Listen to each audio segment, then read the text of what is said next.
Okay. All right. Good afternoon, everyone, and welcome to our virtual Supreme Court. And I ask the clerk to call the case. I just want again to announce that for the lawyers that each side will have 5 minutes of uninterrupted argument as we start the proceeding, a little different from the way we've done it in court. And so at this time, I will ask the clerk to please call the case.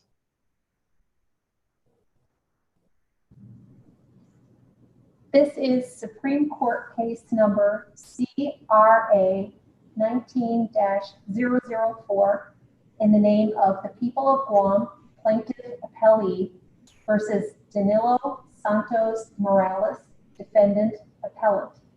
The people are represented by attorney Marianne Woloshock, and the defendant, appellant Danilo Santos Morales is represented by attorney Peter C. Perez. Mr. Perez reserves 5 minutes for rebuttal. All right, thank you. Mr. Perez, you may begin.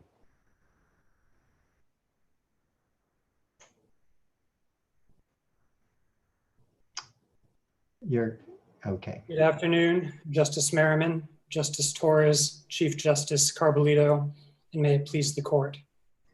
Mr. Morales is serving a 20-year sentence in jail based upon convictions obtained in a trial that was full of errors.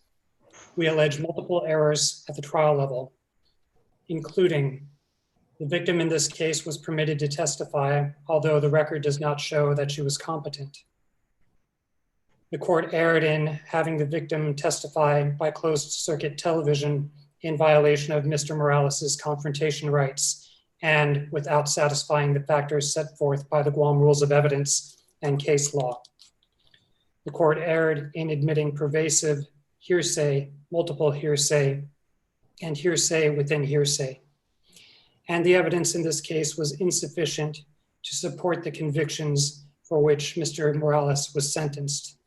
And finally, the court erred in its failure to instruct regarding Mr. Morales's presumption of innocence.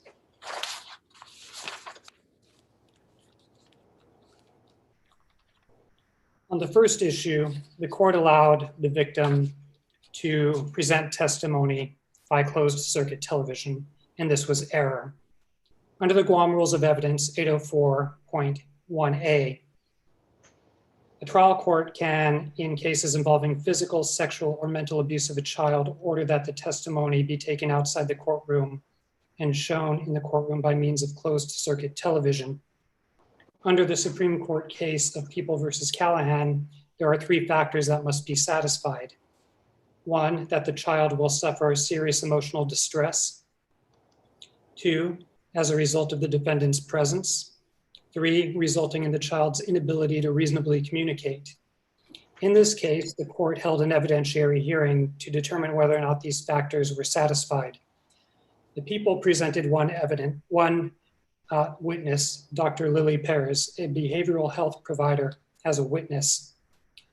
In her testimony, Dr. Perez did not state that 1, the child would suffer emotional distress, 2, as a result of the defendant's presence, and 3, resulting in the minor's inability to reasonably communicate at trial. What we do see from the record in the transcripts is that the victim was 4 to 5 years old. The victim told Dr. Perez that she missed the defendant, that she missed her grandmother. And while Dr. Perez did give opinions, what she says in the record is she wondered what kinds of things might be triggered. She noted that the minor had a sense of hurt and betrayal, but that hurt and betrayal was towards the grandmother and not towards the defendant. The people did not offer any other testimony or evidence. And in sum, Dr. Perez did not give an opinion satisfying all 3 factors. So the court, in allowing the minor to testify by closed circuit television without satisfying the evidentiary rule and the factors articulated in Callahan, committed error. Secondly, the court erred in finding that the minor was competent to testify. Under the Rules of Evidence, Rule 601, every person is competent to be a witness, except as otherwise provided in these rules or by the laws of Guam. Under Rule 603, before testifying, every witness shall be required to declare that the witness will testify truthfully by oath or affirmation administered in a form calculated to awaken the witness's conscience and impress the witness's mind with the duty to do so. In this case, the court voir dired the minor to determine whether or not the minor was competent. There are parts of the record which are discernible, and there are parts which are largely indiscernible. With respect to the discernible parts of the record establishes that the minor said, and the AG conceded this, that she didn't know what it means to tell the truth. This is acknowledged by comments by the court, in which the court acknowledged that, saying she did. Now, I recognize that the court followed up with additional questions, some discernible, some indiscernible, but the bottom line is that the indiscernible record shows that she did not know what it means to tell the truth. With respect to the indiscernible parts of the record, under case law, material omissions from a transcript at trial bearing on the merits of an appeal require reversal. We submit that the indiscernible portions of this record regarding whether or not the minor was competent or incompetent are materially... On the issue of competency, first of all, I wanted to point out that the trial attorney in this case did not object to VT's competency. And although, as you've pointed out, that there are indiscernible parts of the record, there were parts where the trial judge asked the victim, VT, her age, her birthday, her school, her teacher, her family, her hobbies. And from the exchange that's on the transcript, she seems to be readily answer those questions. And while I grant you that the transcript, there are indiscernible parts, taken as a whole, the exchange between the trial judge and the victim, couldn't it be gleaned that the trial judge, who is with an abuse of discretion type standard, a very highly deferential standard, was able to determine that the competency of the victim in this case? I would submit it would require a level of speculation that would not satisfy the standards for determining competence. I agree that there were other comments that are discernible in the record where the court asked the minor factual questions that the minor was able to answer. I would also submit, though, that during that colloquy, there are portions, if we were to look at it as a whole, that are largely indiscernible. There are largely discernible portions, I agree, but there are also largely indiscernible portions. But what is clear to me in the record is that when it comes to the issue of being able to understand the importance of oath or affirmation, that testimony from the minor was that she didn't know what it meant to tell the truth. So, I grant you that may be the case. Number one, every witness is assumed to be competent at the outset in terms of our rules of evidence. In terms of child witnesses, especially in this case, the minor at the time of testifying was 6 years old. At the time of the incident was 4 years old. And so I think it is readily apparent that articulating the words, the magic words, as maybe an adult would be able to say regarding understanding an oath. The trial court went through certain exercises in using proven examples, practices in reference to trying to determine if the child was able to determine what was true and not true, and seemed to be satisfied from the responses that the child was able to indicate when a certain example was false or when a certain example was true. And while the child may not have been able to articulate what an oath means and what it means to tell the truth, by example, this trial judge seemed to have been satisfied that the victim in this case was able to indicate what was true and not true. Don't you think that the record would seem to indicate that? I would respectfully disagree.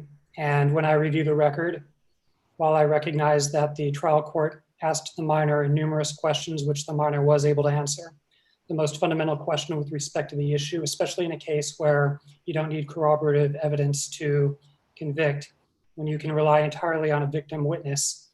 When that victim witness is 4 or 5 years old testifying at 6, it's extremely important, it's imperative, it's crucial and critical that that minor witness understands the importance of oath or affirmation. And when the record states clearly the response to that issue, that minor did not, and that's conceded by the AG and recognized by the court, despite those other questions, and also examining the parts that were indiscernible, it's just, in my opinion, too dangerous to speculate and affirm a conviction when there are so many questions, especially regarding the fundamental ability of the victim witness to appreciate the obligation to be truthful. And for those reasons, I would submit that reversal is warranted. And these errors that we allege, they all contributed to this conviction, and they all compound each other, including the numerous instances of inadmissible pervasive hearsay that was admitted by the court. There are 6 witnesses and a recording which were presented, all of which contained inadmissible hearsay. Now, there are different factors with respect to each witness. For example, the minor's mother. The minor's mother said that the defendant touched, the minor's mother said that her daughter said that the defendant touched her private parts, her putt-putt, her butt-butt, and her susu, and that he used his pinky, that it happened in the great-grandmother's master bedroom, while the great-grandmother was in the kitchen cooking, and the minor was alone in the room with the defendant. This is hearsay within hearsay. There was no stated hearsay exception allowing this testimony, and I recognize that some of the testimony was objected to, and most of it was not.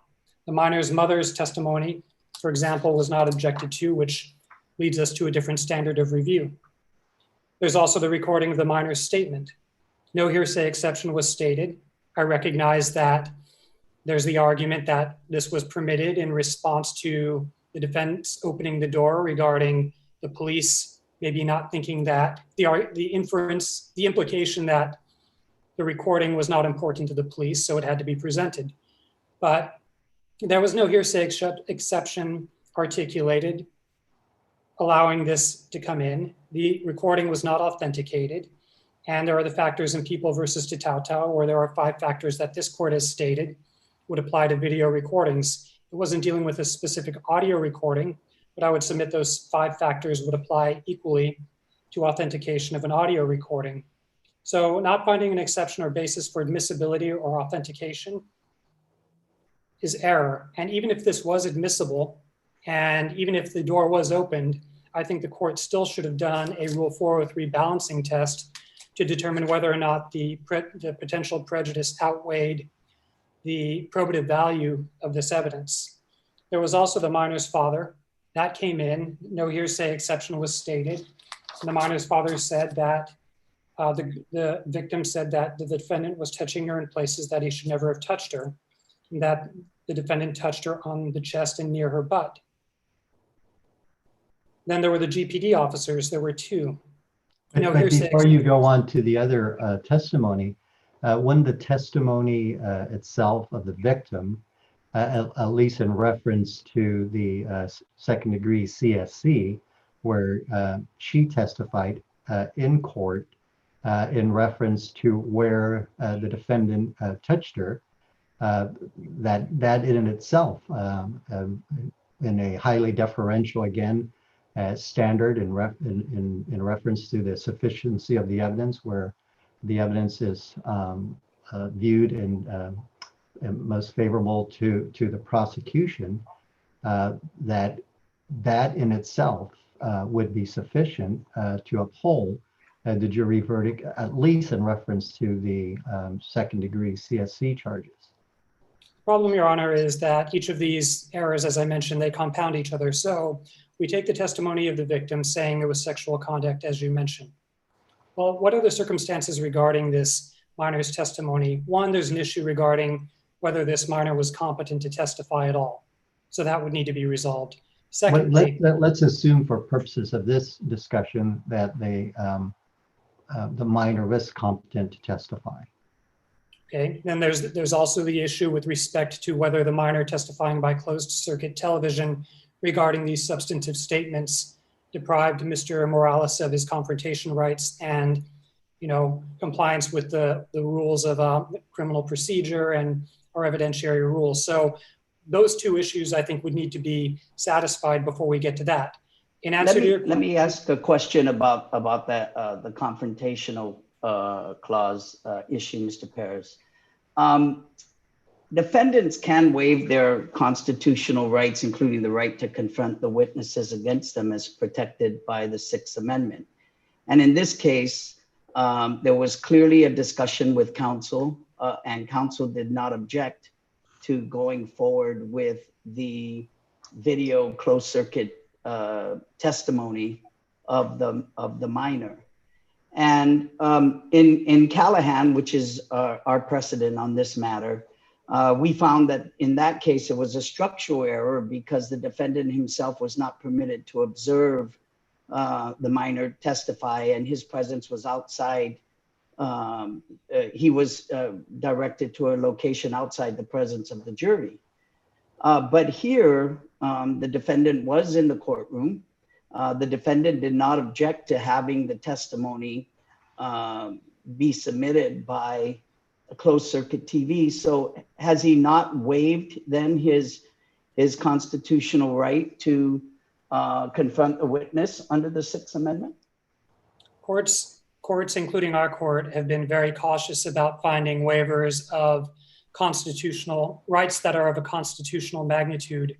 And when a defendant is going to waive such a right, courts are very careful about making sure that before making a finding of waiver, that the court is satisfied that the defendant knows clearly and fully what that constitutional right is and makes a knowing, voluntary, and intelligent waiver of those rights. In this case, there was no objection. So let's say if it is a non-waived confrontation clause violation, that's subject to a harmless error analysis generally. I know in Callahan, we said it was a structural error, but the facts are significantly different than the facts here. So if evidence that was, assuming for purposes of the argument, was erroneously admitted in violation of the confrontation clause, and you look at it on a harmless error analysis, then looking at the remaining evidence that is present in this case, would that have necessarily changed the outcome of this trial? Yes. Number one, first I would submit, I recognize there are differences between Callahan and the facts of this case. Notwithstanding that, I would submit that the court was correct in finding that these errors were structural and the harmless error standard did not need to be applied. I would submit that this court should apply a structural error analysis to the facts of this case also. And the error is not harmless. Even if we apply a harmless error standard of review, I would submit it's not harmless. Number one, the burden of proof on establishing harmless beyond a reasonable doubt is on the government, not on the defense. But addressing that point, when you segregate an alleged victim minor from the courtroom outside of the presence of the jury and the defendant, it really is suggestive that that alleged victim minor is in fact a victim. And it makes the defendant look like he's a danger to that individual. And it also affects the effectiveness of cross-examination. And it also deprives the defendant of numerous rights under the Due Process Clause and the Organic Act and trial, including, fair trial, the ability to effectively confront and cross-examine witnesses and evidence.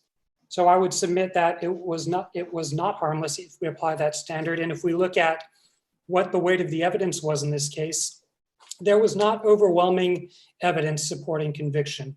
What this was a swearing contest. We had a minor alleged victim say something happened.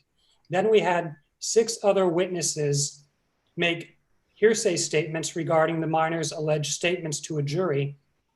That's very damaging and prejudicial to a defendant. It really affects his ability to defend himself in what is probably among the most serious type of case, a CSC allegation. We've got a victim who is a minor. You've already got strikes against you because that jury is going to be viewing you with extreme suspicion. Then that minor is segregated from the courtroom, makes you look guilty, makes you look like you're a danger, and your ability to defend yourself is severely compromised. So I would submit, no, the evidence was not overwhelming, and no, this was not harmless, but really separate and apart from that, it's structural. And let me go back to the question, follow up the questions that Chief Justice asked about the record. And you pointed out that there were gaps in the record and that weren't ascertainable as to what the minor was testifying to. There is a process established in our GRAP rules for correction or modification of the record, and shouldn't it have been appropriate to go, and that's under our GRAP rule 7E2, and shouldn't it have been appropriate to go to, if you felt the record didn't truly disclose what occurred in the Superior Court, that be submitted to and settled by the Superior Court, and then the record conformed to? And so if something material was omitted from the record, whether by error or by accident, that way it could be corrected and a supplemental record certified and forwarded to us? That procedure, I agree, is available. The government raised that in their opposition brief after we had filed our opening brief raising the issues. The government cited the case, it was Boatswain, or I believe it was Boatswain. But even in the Boatswain case, it talked about, well, there's a difference when you're dealing with trial counsel handling an appeal and appellate counsel. So in this case, I was appellate counsel. And in this case, the issue was raised after we filed the opening brief. Yes, that procedure was available. And perhaps one remedy in dealing with that, if the court finds that to be a dispositive issue regarding this appeal, would be maybe to remand, remand or to suspend the appeal with instructions to go and try to pursue that procedure and then come back and complete arguments. But I would point out that even the discernible record, the indiscernible part is the only part that could help the government on this issue. And the discernible part, in my view, clearly establishes a failure to satisfy competence. So if there was an indiscernible part that the government thought, they also had the opportunity, they had the ability to consult with trial counsel just like I did, and to say, hey, do you remember this? And give us an affidavit, or should we order these transcripts? I mean, it goes both ways, but I would submit on the discernible record, reversal is warranted and required. Mr. Ferris, I want to move to the, because the time's running down here, in terms of the jury instructions. You, as part of your argument, you said that the trial court erred in not granting the request to give the jury instruction on the presumption of innocence. And so I like to focus my question in reference to while it is conceded by the government that the presumption of innocence instruction was not specifically given.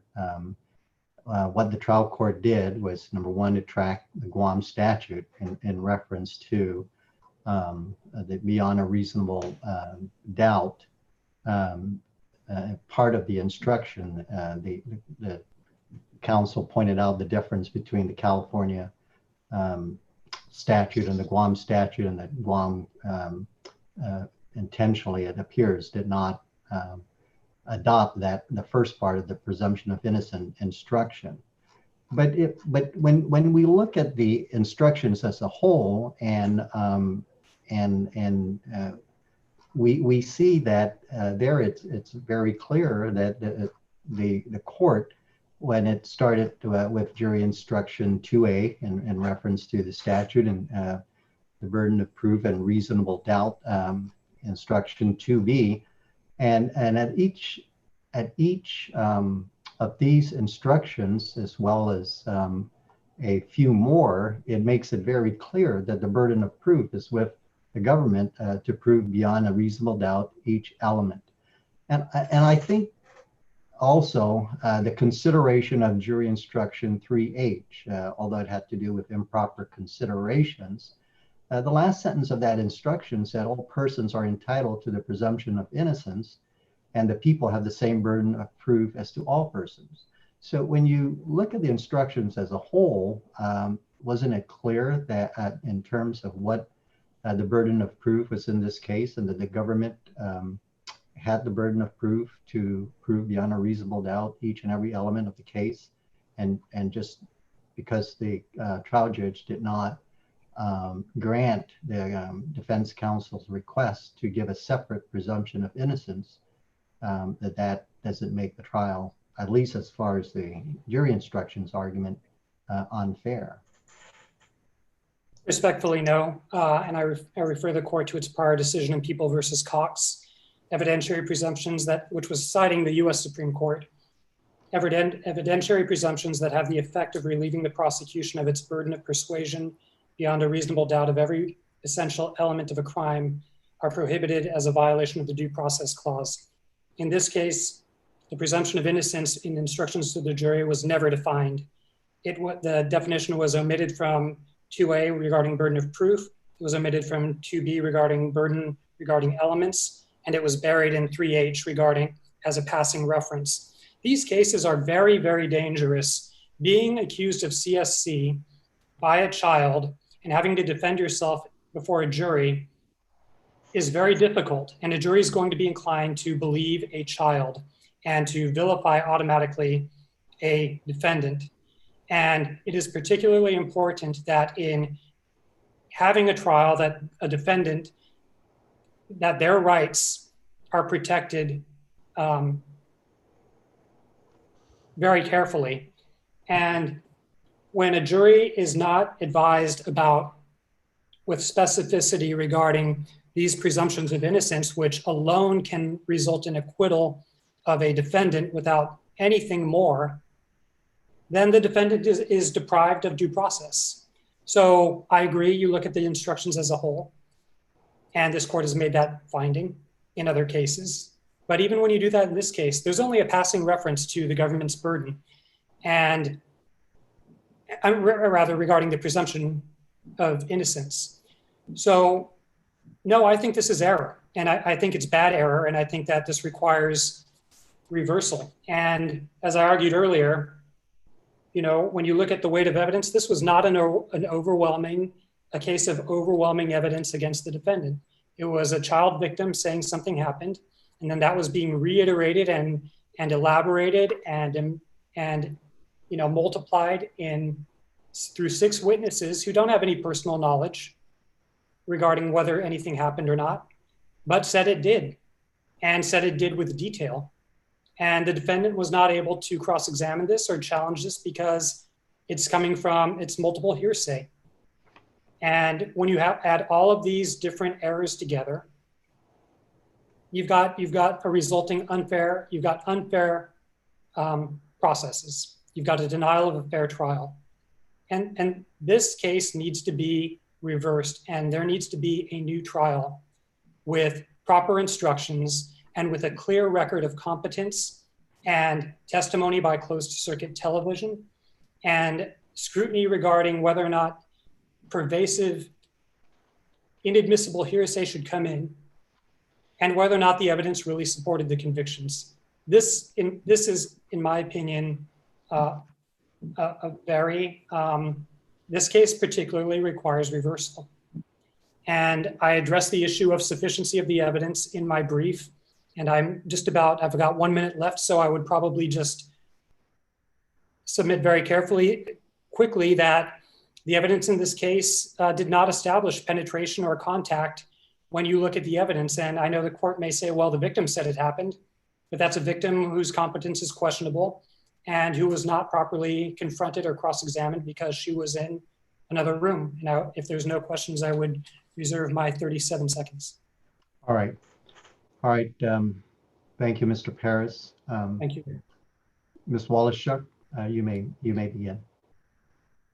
Thank you, Your Honor. Chief Justice, and may it please the court. The defendant argues that he received an unfair trial in this case, and he's looking for this court to reverse his convictions. The people believe that the defendant received everything he was entitled to, and his convictions should be affirmed. I'll go through the 5 issues that the defendant raises, starting with the CCTV issue. The defendant correctly points out that under Evidentiary Rule 804.1a, that 3 things need to be shown and also under Callahan, if an evidentiary hearing has been requested.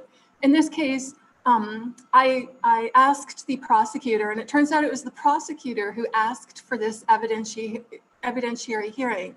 So she was doing this in order to create a record showing that the defendant's rights were being preserved. The 3 things that the people had to show were done at this hearing. They had to show that the victim would suffer serious emotional distress in the defendant's presence, which would render her unable to reasonably communicate. In this case, you have Dr. Perez testifying that she was wondering whether the child would be triggered. And what that was is she was tying that into the fact that because of the defendant, she hadn't been able to see her grandmother for 2 years, and that's her beloved great-grandmother. So it's because the child knows that it's because of the defendant. Excuse me.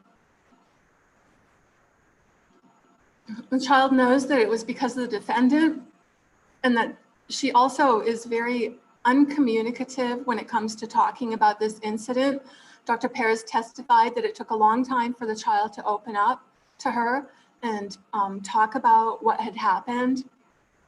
So we believe that there was enough there in that hearing for the trial court to make a finding that it was necessary for this victim to testify on CCTV.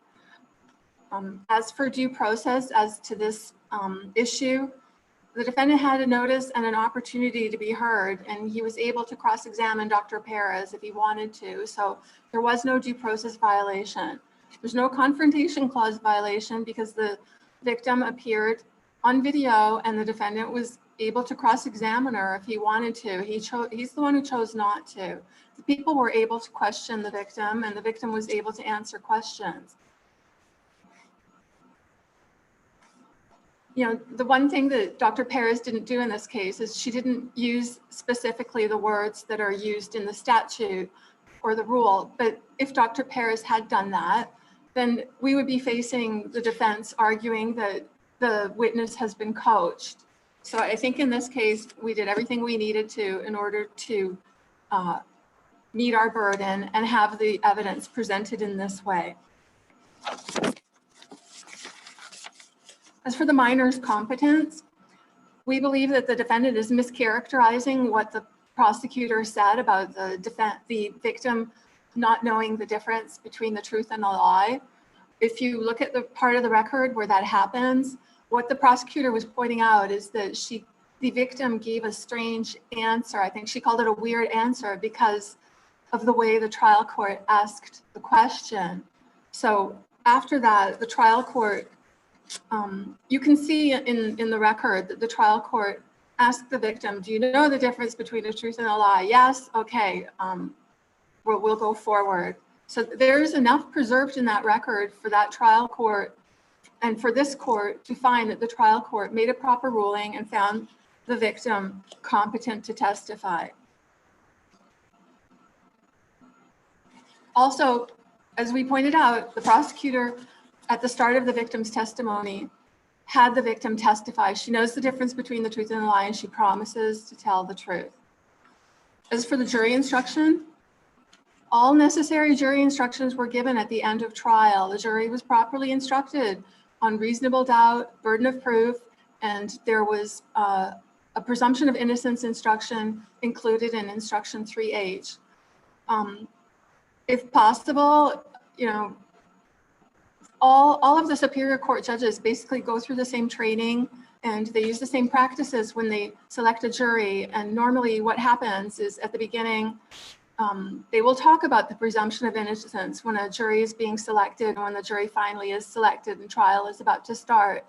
It's just that this court has a policy of not transcribing jury selection. So that didn't make it into the record, but you can't just say that what was at instruction 3H is all that was said about presumption of innocence. I want to go back to the closed circuit TV because we had to remain mute for 5 minutes, and so, but I want to go back to that argument.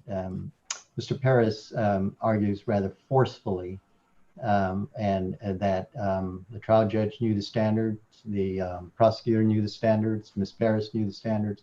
But the problem here was the basis in which to make the conclusions under Callahan and the statute, and that is there needs to be some testimony that the minor would be fearful in testifying in the court and would facing the defendant in court would be traumatic and would cause her to clam up and not be able to testify. And he points out, Mr. Perez points out that really the only reference in the transcript where Dr. Perez seems to indicate that may be the case is where in the excerpts of record on page 10 on the transcripts where she says, so I'm wondering about what kind of things might be triggered, what kinds of emotions, what kind of sensitivities and vulnerabilities would be triggered if she had to face them. So Dr. Perez was wondering, but she never really answered whether or testified whether the questions were asked of the minor and what was the minor's response for her to form an opinion that this would have a traumatic effect on the minor. And so where can we gather where Dr. Perez has formulated this opinion that this was in some way articulated through the testimony in the trial? I think, Your Honor, if you look a little further down that same page, you will see where Dr. Perez talks about the victim not being able to see her grandmother. And the reason she can't see her beloved grandmother is because of the defendant, and that she is very uncommunicative. And it took her 5 or 6 sessions before she could open up to Dr. Perez about the incidents that happened to her. So I think if you put all that together, you will find the 3 things that are needed in order to have this type of CCTV test. That's where I have a real problem. I read the argument, I read the transcript, and I'm just not understanding that because she is missing her grandmother, and she said that she was asking about whether or not she could visit her grandmother. How does that translate to fear and intimidation if she was to be in court facing the defendant, as Mr. Perez very vigorously points out in terms of the right to cross-examine, the constitutional right, and just to have a passing reference that I'm missing my grandmother, and that in some way translates to satisfying all three factors of Callahan. That seems to be a substantial leap, Ms. Wallachuk, in my mind. I think you need to put it together, Your Honor, with what else Dr. Perez said, which is that the victim clams up when it comes to talking about the incident. The incident involves the defendant, and so if she has to talk about it, and if he were present, she wouldn't be able to do it. Just the mere mention of the defendant, never mind his presence, prevents her from reasonably communicating. It would take a very long time. I mean, if it took 5 or 6 sessions for her to open up to Dr. Perez, that means it could take 5 or 6 hours in trial for her to open up before the courtroom. So I think the trial court in this case made the proper decision, and it had a basis for doing so. And the defendant's arguments on this and his request for relief should be denied. But, you know, Ms. Wallachuk, I think that the Chief Justice points, because this is also an issue that I think is troubling me in this case. And I think we know what the test is under Callahan. You have to show the minor is going to suffer the serious emotional distress as a result of the defendant's presence, and that there's going to be an inability for the minor to communicate as a result of that. And I think it's that last gap, I think, that is, I mean, the fact that she took some time before speaking to Dr. Perez about the incident, I don't think necessarily translates to the minor's inability to reasonably communicate in the courtroom.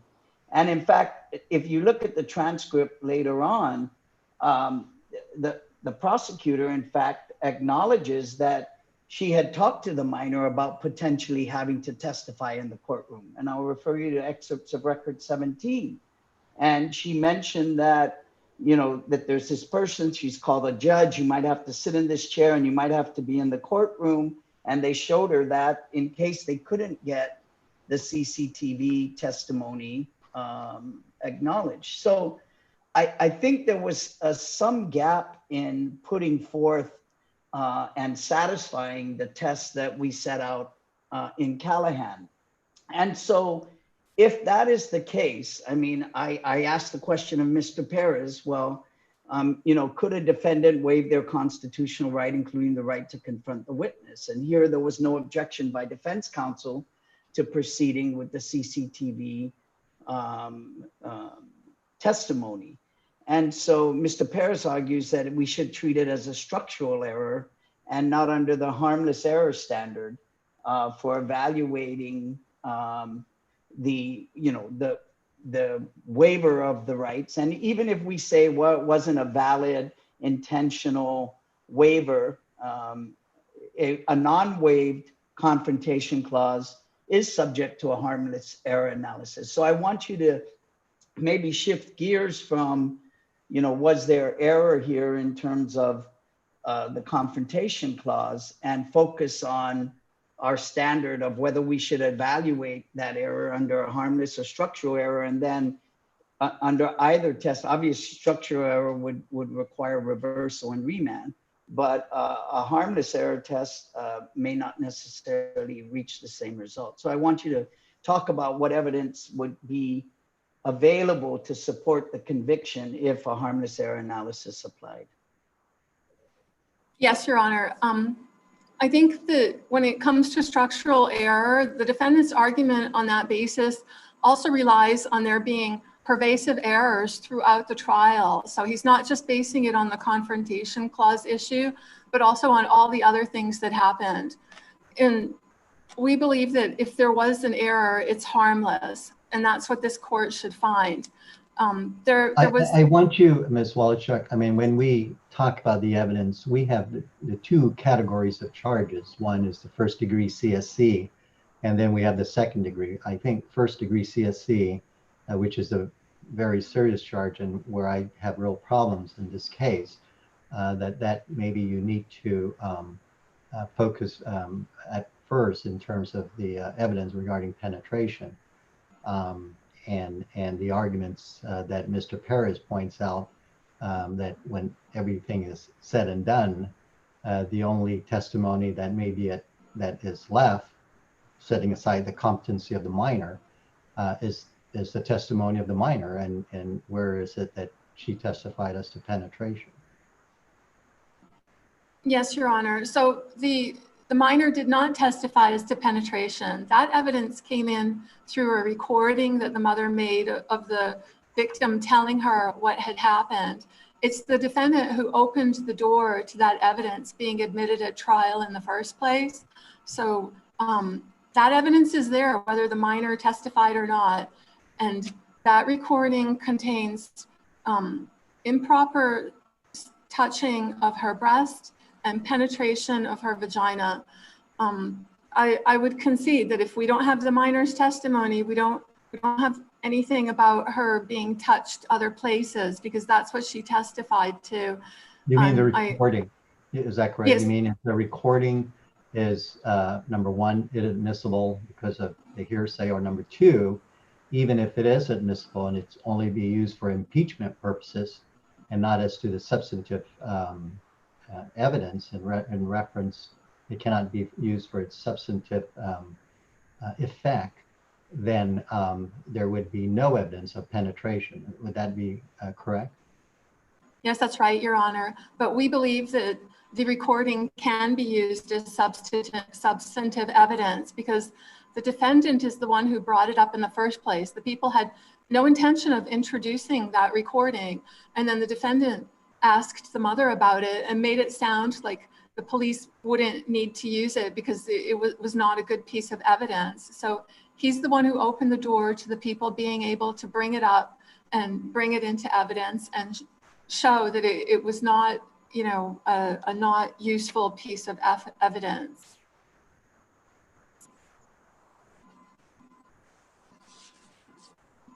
So now, let me, and the reason I pause is that if the defendant did open the door and the recording is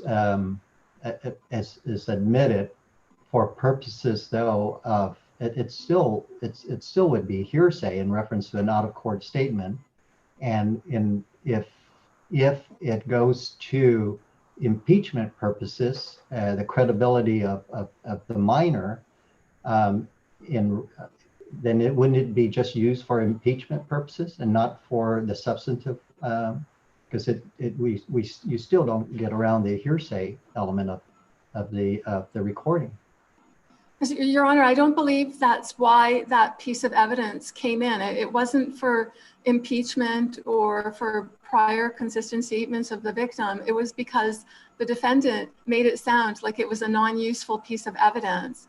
And so it's being allowed in for substantive purposes under this regime. So that's where the evidence would be. It's in the recording. I thought the evidence about penetration occurred from the mother's hearsay testimony, not necessarily from the recording. You're saying there's two instances in which penetration was brought up, was by the mother's testimony and then later in the recording? That's right, Your Honor. So when the mother testifies to it and it's in the recording is what shows that, you know, the mother did make that statement. That would be like a prior consistent statement.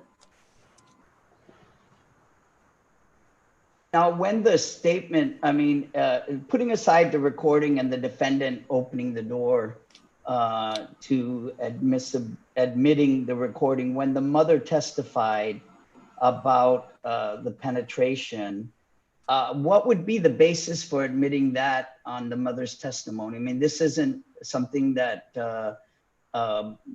it doesn't seem to fit within any of the normal exceptions that hearsay. It's not an excited utterance by the minor. This was something that occurred many days later. What would be the basis to allow that testimony from the mother herself, independent of the recording, be admissible?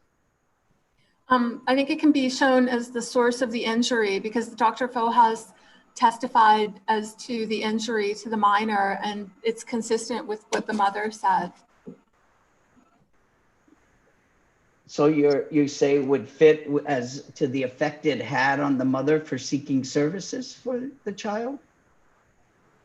It could be that, yes. Yes, Your Honor. But that would go to the testimony of the physician. In this case, is either Dr. Paris or the testimony of Dr. Fohas, the pediatrician, and Dr. Lillian Paris. Now, in reference to what they may repeat what the mother may have said, but here we're focusing on the mother's testimony herself. The evidence regarding what the physicians relate in reference to what she was told in order for them to make this diagnostic or treatment services, that's a little different, and you know that can come under the different exception. But I think we're focusing at this time on the mother's testimony, and this, to me, in my mind, it goes to the issue of penetration. The only evidence that I see on that has to do with the recording.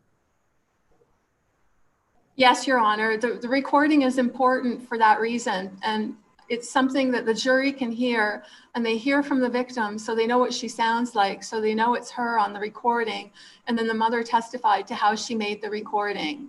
So the defendant is the one who let in that testimony and that evidence.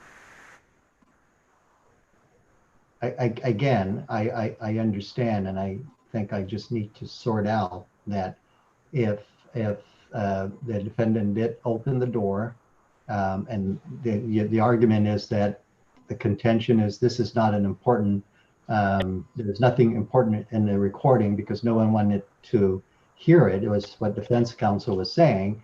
And then the prosecution was saying, well, since you referred to the recording, here's the recording, and this is what it says.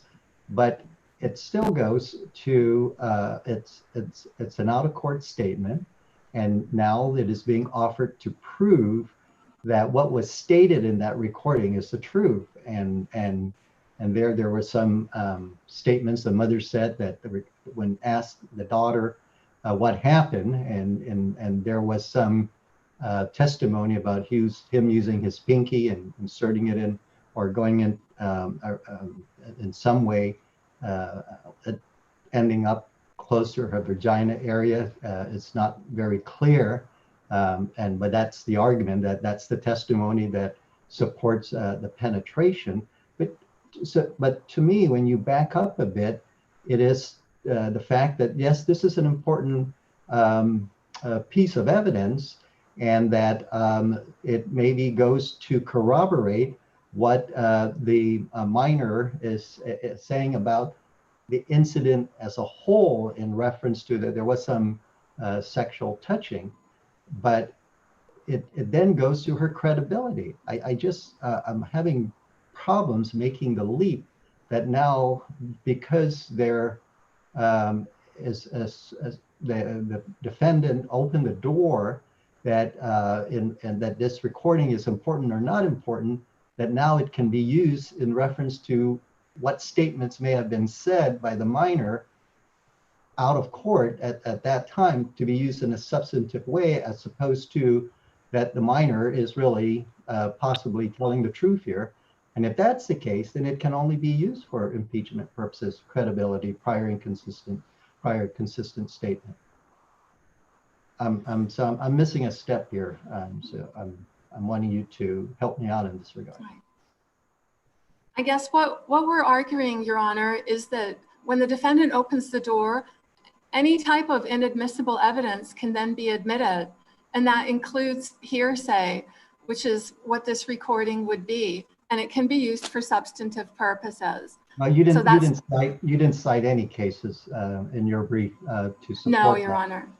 And I'm having problems when I see, in reference to just a general goes to credibility, and then now all of a sudden it says it's going to be used for the substantive content of that that testimony and without any case citation to support that, I have real issues with that.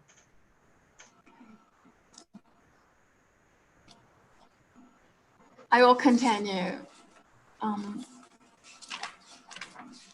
Before you continue, I'd like to go back to your observation that the trial court did not transcribe the jury selection, and yet you seem to want us to rely on what is usual practice about a instruction on presumption of innocence. Don't we actually have to have the record in this case rather than a general practice? Your Honor, the record, having a transcript of the record would be the best way to do it. But if it is a fact that can be judicially noticed, and if we're requesting it, then we request that the court judicially notice that that's how the Superior Court judges have been trained, and that's what they do when they select a jury. So that's just like another supporting pillar for our argument. It's not the entire argument. As we pointed out, there is a presumption of innocence instruction in the jury instructions. It's not something that's required. It was given anyway. And the other instructions make it clear that the burden of proof is on the people. Do you know if the jury selection was recorded and just not transcribed? Usually, Your Honor, I presume that everything is recorded in the courtroom. That's our usual practice. So wouldn't the Attorney General have had to request that transcript? Yes, Your Honor, the Attorney General should have requested it. Okay, thank you. Do I still have time, Your Honor?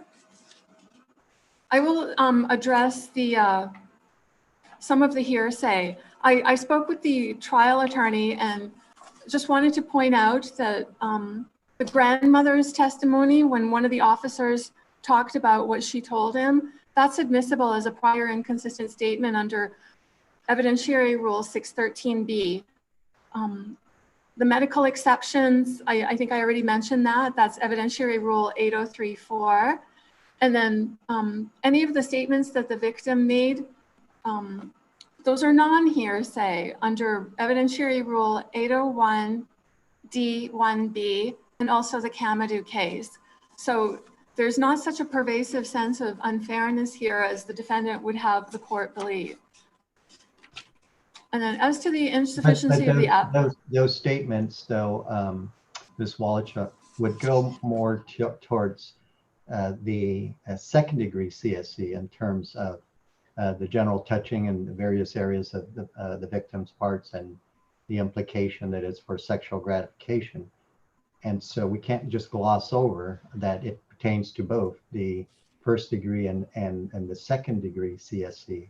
I think it's important that we point out how this testimony supports the jury verdict in reference to the two different charges, the two different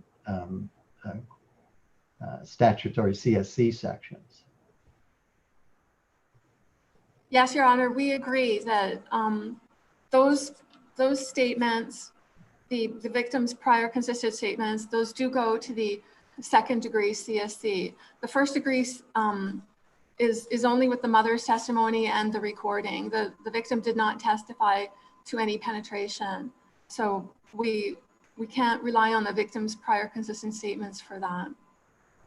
But, oh, sorry, as we said, there's not such pervasive hearsay that the trial was unfair. I wanted to go back to the recording because I was fumbling around here trying to look for at least the discussion in the transcript. The contents of the recording itself aren't in the transcript, right? That's right, Your Honor. It's just shown that it was played and published to the jury, but not what was in it. Yeah, but when I'm looking at the questions, including the recross examination, and this is on transcripts of November 8th on page 58 and 59, the question was, and you have this recording where VT disclosed that Papa Don put his hands inside of her, correct? And then the answer is, well, in the recording, it's not really clear. So it's not clear to me, I mean, that the recording is absolutely, at least unless you can point me to something in the transcript where she actually states or that the recording is clear that that penetration occurred. Because later on, the other question, her answer and she says she didn't disclose that he put his pinky inside of her on Monday, that I recorded it. It was in the car a couple of days later that I went to Guam Legal Services. And then all she says, well, you can plainly, she said something hand inside, but it's not clear. Is that hand inside the panty? Is that a hand inside, something else? Yeah, So, I'll agree. Oh, sorry. Yeah, so to me, that it's not clear to me that the recording itself provides the evidence of penetration. So we're then left with the hearsay testimony of the mother. That's right, Your Honor. The recording isn't perfectly clear, but it is something that was admitted, and the defendant did not object to it.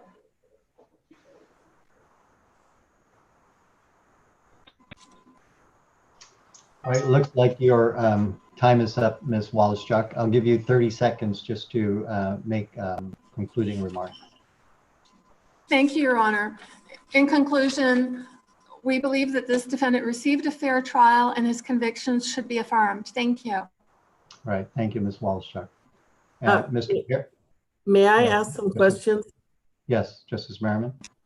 Okay. Mr. Paris, with respect to your argument that the defendant cannot waive his constitutional right by allowing the recorded or the closed circuit testimony, couldn't that have been a trial strategy that they didn't want to put the victim in an embarrassing situation in the courtroom, so they decided the closed circuit was more appropriate?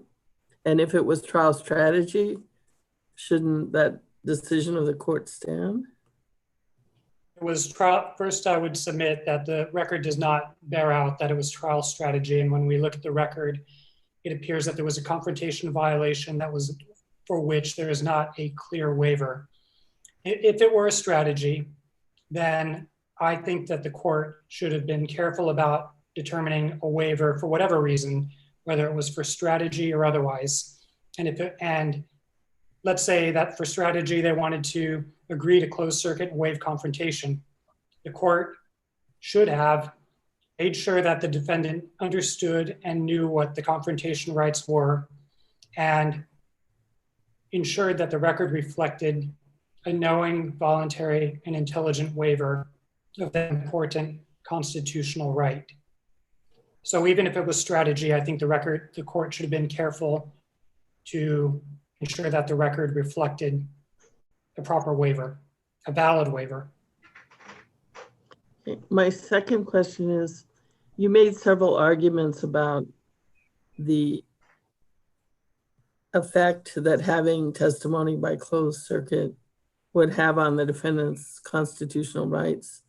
But aren't those issues of policy that were decided when the Supreme Court allowed this type of testimony and then rules of evidence were adopted? Should we even consider those arguments? That decision seems to me has already been made. Your Honor, if I'm understanding your question correctly, in implementing that policy, certain factors need to be satisfied before allowing the closed circuit television to happen, because closed circuit television is a deprivation of confrontation. We do it when there are three factors. A court can do it after determining three factors have been satisfied. That's by the Guam Rule of Evidence, and that's by the Callahan case. And in this case, the record does not establish that those three factors were satisfied. And, I think that the justice Your Honors, have reviewed the record, and I agree with you. I agree with those of you who have difficulty finding that those three factors were satisfied, because whether you use different words or not, there was no testimony by Dr. Perez establishing that those three factors were met. She talks about certain things. She talks about wondering whether or not there would be triggers, but that's not saying I found she would be triggered if these things happened. She's wondering. And that to me was probably the strongest part of the record that the government could use in support of justifying the closed circuit TV. But beyond that, I would submit those factors were not satisfied. And accordingly, the policy considerations underlying allowing this type of testimony were further not satisfied. So you're not asking us to go back and re-examine whether this procedure is appropriate or not. You're just asking us to look at what happened with Dr. Perez's testimony. Correct, and to make a finding that the record does not support the allowance of closed circuit television testimony and a deprivation of confrontation. Okay, my last question is, in your reply brief, you seem to have dropped the argument that the jury instructions were not appropriate for the second degree CSC charges. And neither of you cited a Guam Supreme Court case that's like directly on point in this issue. People versus Baluit, 2016 Guam 20. So I just want to clarify, are you still pursuing that argument, or if you've dropped it? I'm still pursuing it, Your Honor. The crux of the argument regarding jury instructions is in the errors regarding presumptions, the presumption of innocence as to all of the charges that the defendant was charged with. If I'm answering the question, if I'm understanding the question. But I thought in your opening brief, you argued that the instructions for second degree CSC were not appropriate because they didn't have the element of for sexual gratification. That's correct. That's correct. We're not abandoning that argument, Your Honor.